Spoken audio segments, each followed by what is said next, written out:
Welcome to Session 9, Revolutionize. If we're not aiming to revolutionize something, to give the world around us in our mission to our community before and after transformative experiences, we are not aiming to the full potential of our leadership. Now, the first 8 parts have been about who we become. This part is about the impact we have. But the impact we have comes out of who we are. Remember, it's our journey that we have to go on, that we navigate self-leadership so that we can now show up and lead others well. This is what it means to not just try to externally force new fruit on yourself as a leader, but to actually transform yourself at the root level. Because if the root level transformation happens, the fruit, like a healthy tree, takes care of itself. We started this journey by saying, first, we recognize that we are in the driver's seat and there's a windshield there, that the thoughts that we have pop up, the experiences, desires, circumstances, that we're more than all these, that there is a there, and that when we learn to pull ourselves back from the windshield and notice it all, we might see the changing of experiences in just a given day, that we don't have to ride the ride of our circumstances or our emotions. They matter, they're clues and signals, but we don't have to be driven by them unaware. And as we do that, we construct an antenna to see that so often what's driving our thoughts and our energy and our behavior and our actions is to prove and hide, to try to convince people of something about ourselves as a leader, or try to hide away so that they won't think something bad about us. That really we are consumed with, am I doing a good job and do they like me? And as we start to notice that and become free of it, we notice the daydreams, what shows up, where we might want to go in our desires. And so we take a turn and we take an action and we see something beautiful. We take a picture, so we visualize who we can become. We make a ritual out of it. And as we make a ritual out of it, we notice a deeper capacity to relate to ourselves as the things that we hate in others show us something about who we can become, that the stranger in the car is really a deeper, more whole us that we can learn from. And we get in the car and we start to go, and we have the symbol that gives us our meaning. And as we take that meaning on, we press the gas and we realize there's a weight there, and that weight has been there the whole time. And we have to shift from trying to get an identity from our mission and our community as leaders to actually having something to give. And that's what we talked about with the car and the shift it makes, or the vehicle, from overloaded to having a capacity for others. See, it's insecure leaders that try to get validation from their mission or their community that ruin the world. Secure leaders transform the world. They press the gas. They go to new explorations and new places. And where do they go? Well, they're going to go wherever the road takes them. And it's the unfolding reality that they get to experience. A little hat tip to Kierkegaard here, where he said something similar that I'm going to apply for mission. Look, work isn't a problem to be solved, but an unfolding mission to be experienced. Now, as that mission's unfolding, we need to learn to watch just a few things in the car so that we can monitor our impact and know that we are being effective as leaders. And if we watch these 3, then we're going to be clued in, dialed in to the key measurements that are going to make the biggest impact. For people that don't watch these or pay attention to these, they lose their way as a leader. And we don't want to do that. So first, we've got to watch the GPS. We've got to watch the GPS. You can think about it this way.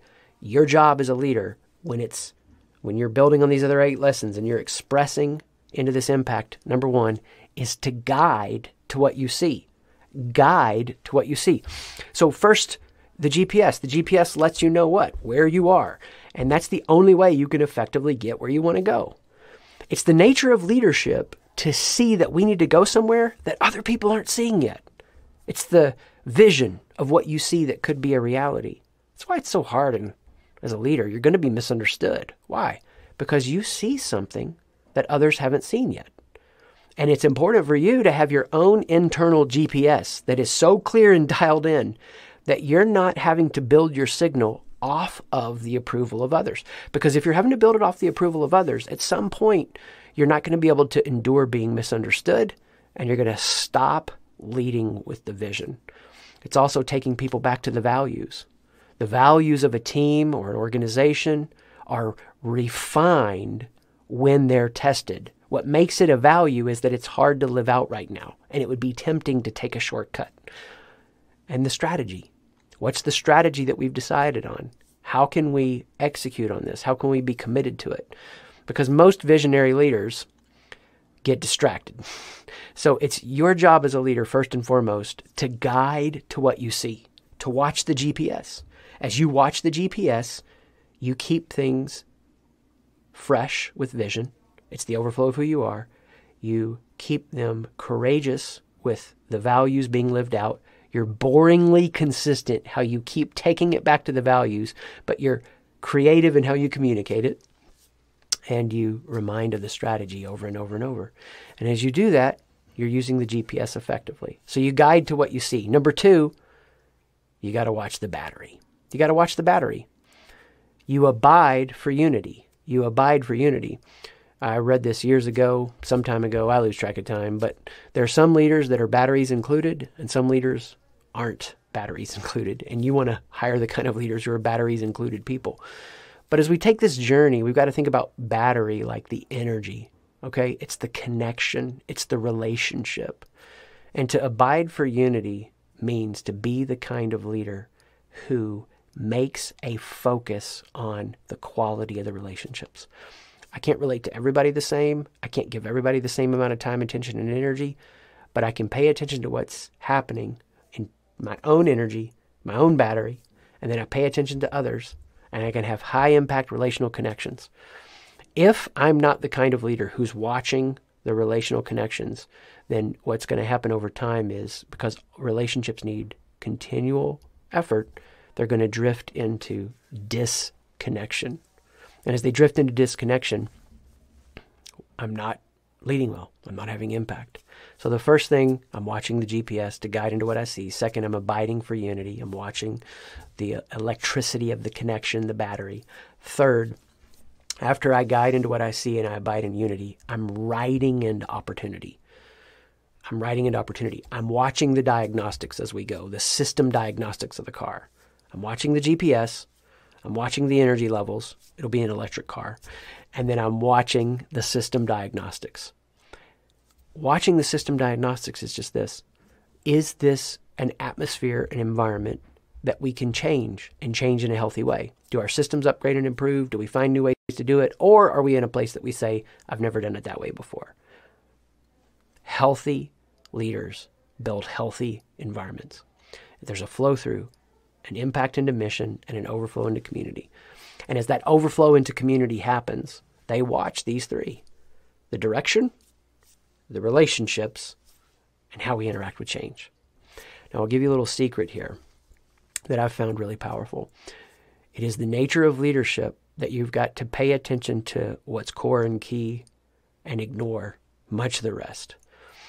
When my kids were little and I was teaching them how to ride a bike, if I came home and they had a bike wreck, Daddy, I had a bike wreck. Oh, come here, give them a hug. You know, they have a boo-boo, whatever. It's okay. I just brings them comfort. As they aged and I taught them to drive cars, if they called me and said, Dad, I had a car wreck, what's going to happen to me on the inside? Very different than a bike wreck. I'm fully activated. Most of what happens as a leader of the things that you need to ignore are bike wrecks. They're how people are growing and learning. It's a part of it. Here are what are the 3 car wrecks. These are going to get my full attention because that's going to shut down the journey, right? 1, when somebody is off vision, values, or strategy, that's going to get my full attention.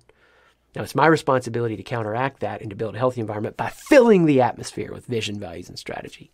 Second thing that's going to get my attention, like a car wreck, are divisive people. Now, it's my responsibility to create a relationally healthy environment and not tolerate toxicity or avoid dysfunction. That's what healthy leaders do. Third, it's going to get my attention, like a car wreck, is when there is somebody blocking change or innovation. They are change resistant. Not in a healthy way because we're trying to do some due diligence, but I'm talking about, well, we've never done it that way before. You know, they're being politically problematic because they are change resistant.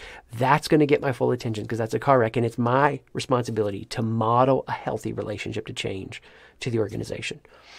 And if I'm the kind of leader who can watch these 3 areas, like the car, watch these 3 diagnostics, then what do I get to do? I get to stay on the journey for the long haul. I navigate the journey of self-leadership so I can have impact and revolutionize by living out my mission and building healthy community. I'm forever captured by this idea. I think it was the Buddhist definition of hell that at the end of your life you could meet who you could have become. With no proving or hiding, what if we've only reached 5% of our potential? If you want to go deeper and find what it means to really get your heart and mind expanded on the fact that you really have only reached 5% of your potential, and you want to go through a process to find the other 95%, we have a process where we guide you through this every step of the way. It's called Figure That Shift Out. It builds on everything we've talked about here and goes much further. You can find out more at siteshift.com, SIGHT, shift.